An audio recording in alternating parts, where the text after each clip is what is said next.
Ir noslēdzies Kaspersky un Digitrix kopā veidotais stopmotion konkurss, un Kaspersky un Digitrix tāds tā kā favorīta darbs piederēja Jānim Uzraugam. Tieši tā. Jāni, apsveic tev ar uzvaru, teiksim, un 2 balvu iegūšanu. Bet vispirms pāris jautājumu. Kā tu izdomāji tieši ideju šim tavam labākajam darbam?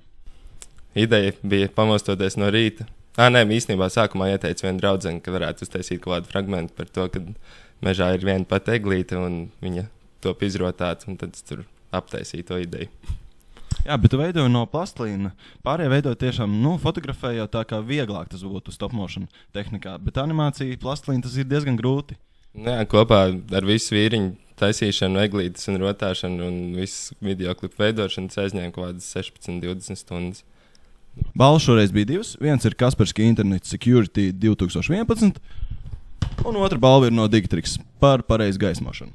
Lūk, Jāni, tev Internet Security un tas disks. Kā plāno izmantot Kaspersky? Tā kā izlasīju uz vāciņu tikko, ka viņi var izmantot 2 datoriem, tad noteikti izmantošu savējiem un iedošu vēl kādam draugam, lai viņa dators to drošāks. Un šo video DVD skatīšos kopā ar paziņām, kuriem patīk filmēt un visu darīt. Varbūt kāds novēlējums jaunajā gadā? Lai izdodas viss iecerētais. Laikam vairāk nekā. Tieši tā, lai visiem izdodas un piedalieties Digitrix LA konkursos sadarbībā ar Kaspersky.